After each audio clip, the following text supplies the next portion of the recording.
All right. Hey, what's going on, guys? I got a different type of video to share with you this time. It's not going to be any gameplay, just going to be going through what I feel like are the top 10 best Magic the Gathering Puzzle Quest set mechanics that have ever been released for the game. So we'll be going over Legacy all the way from the beginning, all the way up into our latest set. So, first one, number 10, Level. Cards with level become more powerful when their level is higher, and their level may be increased or decreased by effects and abilities. So, the reason I like level is because depending on what you do, it can really add some really powerful things to your cards. I think it just adds an extra level of complexity and strategies to build around. That's why it's my number 10. And depending on the card, I mean, certain cards get much better abilities as they level up, but it just makes the game a little bit more fun to have this effect in the game. Number 9, Landfall. This is one from the second set ever released, Zendikar. Um, was it Battle for Zendikar? Yeah. And so this is a pretty simple, straightforward effect. Things get triggered when you make a 4 or 5 gem match. And that's really all there is to it. But the thing about it is, there are a lot of cards that can really make good use of this ability. I like effects in the game that also take into account how you swap gems. So, Landfall is one of them, and Prism Array is one of my favorite cards of all time. With the Landfall, you get to disable their first opposing creature, and you draw, I believe, 3 cards. So, depending on what deck you use that in, that could be a really strong ability. But there are other ones. Undergrowth Champion have a good landfall, and this was a set mechanic that made its way into a couple other sets, I believe. But I always liked landfall for the types of things that you can do with it. Number 8, Invoke. And this is a set mechanic from Strixhaven. When this card enters your hand from anywhere, if it was not invoked, you may invoke its related card into your hand from outside the game. If you do, exile this card, and when you exchange a card for its related card, that card gains invoked. So, the reason I like this one is because you're basically getting 2 cards in one, and it gives you a way to play cards that may not fit into a deck because not all the cards that are invoked are correspond to the same color. So you can do some pretty cool things by invoking, even though that when you invoke the card, it's usually missing an effect that you mostly want for it. But I think it's just a great way to expand your library to more than 10 cards, which is pretty rare in this game. I like a lot of the invoked cards as well.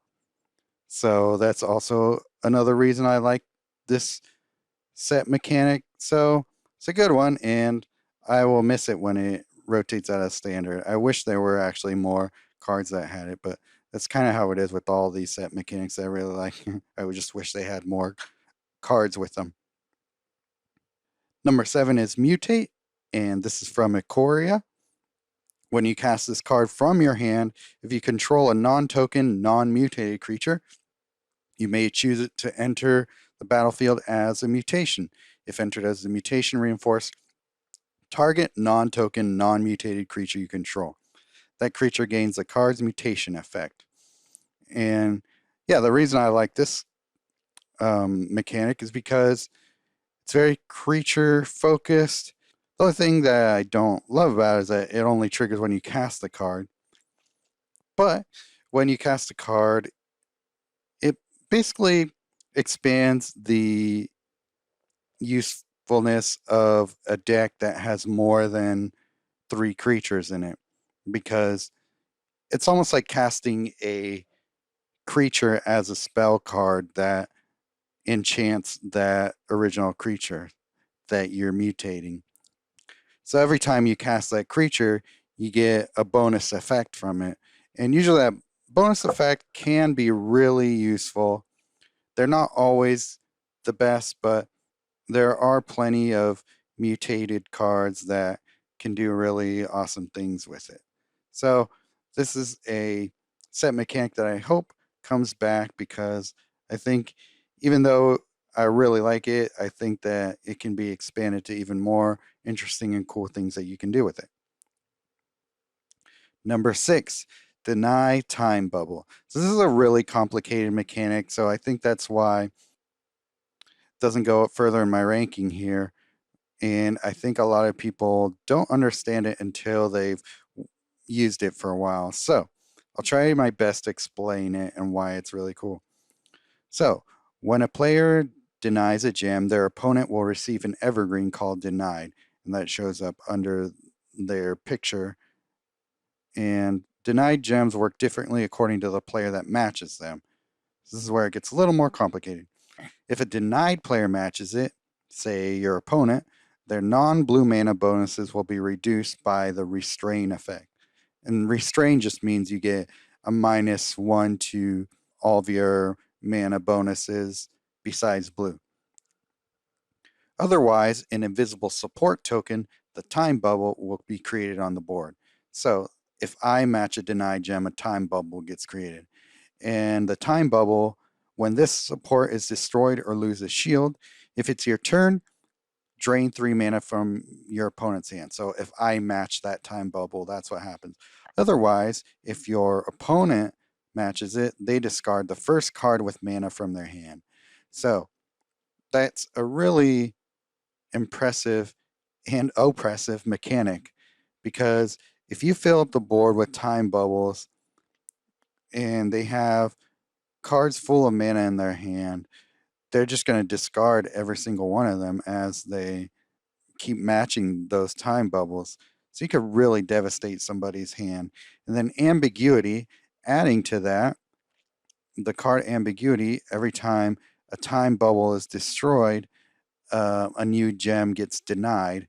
Yeah, so creates a blue gem that if enough get created, it counts as a swap for yourself. So you get that mana when they create enough denied gems that are then matched. And then the card ambiguity shrinks your opponent's first creature by giving them -X, which is the amount of denied gems on the board. So that mechanic plus that card just means you're just absolutely obliterating both their hand and their creature. So it's a really powerful effect, and it only gets better as you add more cards with deny and time bubble in them. Number 5, learn/lesson.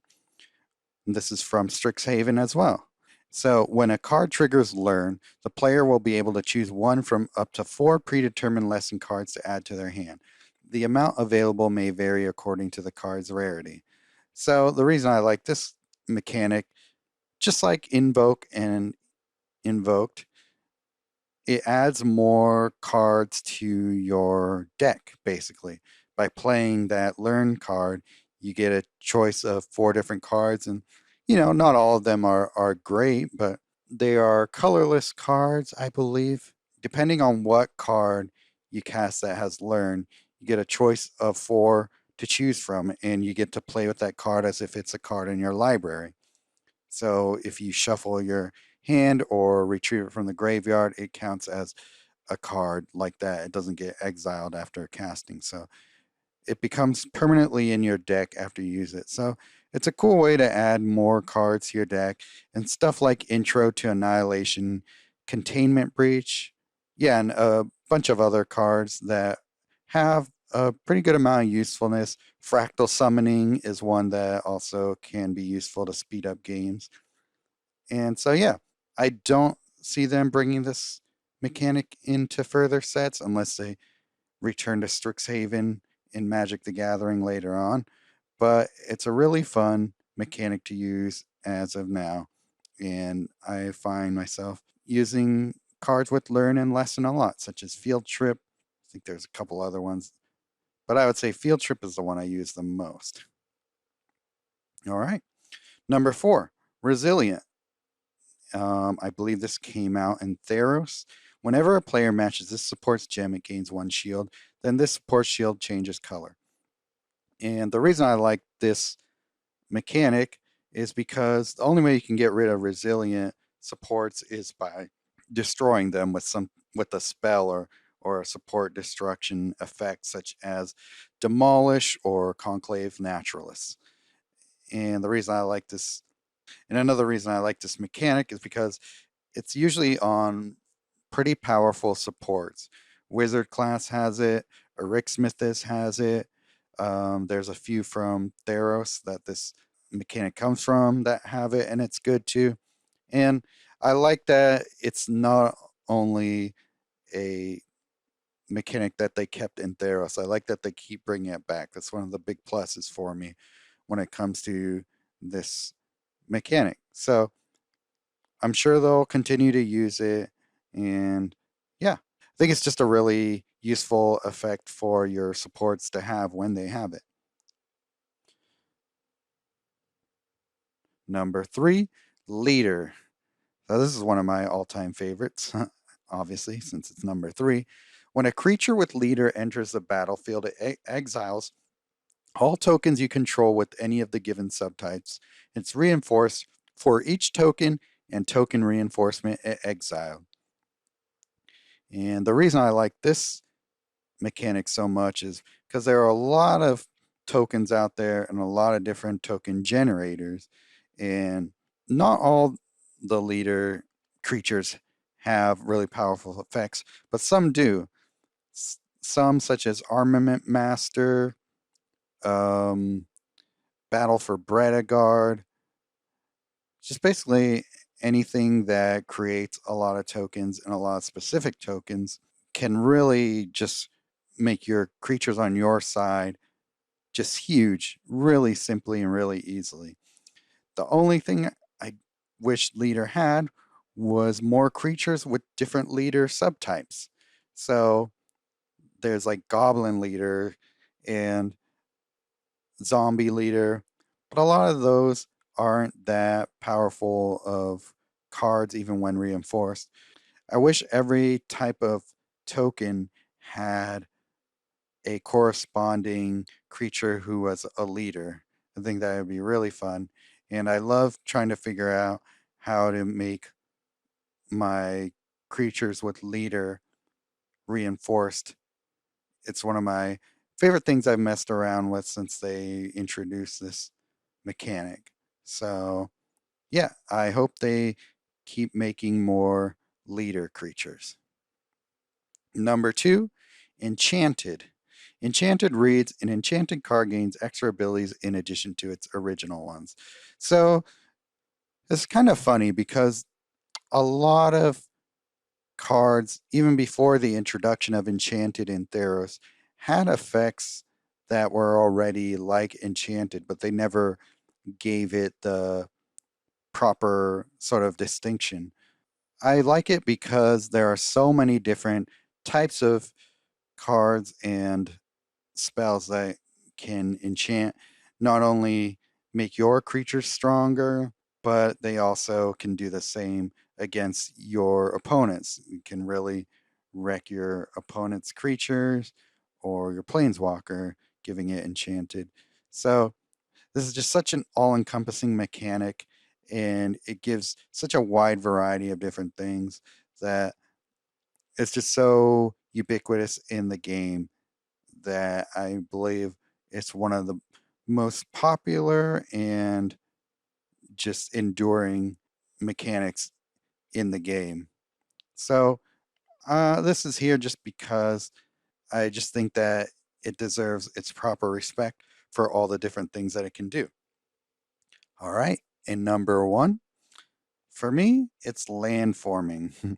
Landforming is both an icon evergreen and a keyword. The icon's hint reads, you gain landforming until the end of turn whenever you make a horizontal match with the swap. So the reason I like this mechanic so much is because it basically gives your cards that are otherwise not very useful a really powerful ability. And actually, a lot of the cards are really strong cards, especially ones like Hagra Mauling, Shatter Skull Smashing, Seagate Restoration. Those are just a few off the top of my head. Turn Timber Symbiosis, one of my favorite cards in Standard. And so not only do a lot of the cards have useful effects on their own, but landforming is an extra pretty powerful effect on its own. Like the lands that have landforming, you're getting 2 lands in one. Turn Timber Symbiosis, you're getting a creature straight from your library to the battlefield and a really strong land in one. Hagra Mauling, creature destruction, and a land in one. So basically, not only does it give you a really strong effect when you play the card, if it's a card that you really like, but you also get mana generation from it as well by creating a good land. So I will really miss this effect when it rotates out of standard. It's been one of the best, if not the best, set mechanic they've ever introduced into the game. And I hope in the future, when they return to Zendikar in whatever fashion in the Magic the Gathering universe, they bring this mechanic back as well. All right. Well, that's all the mechanics this time. So tune in next time when I'll do the 10 worst set mechanics.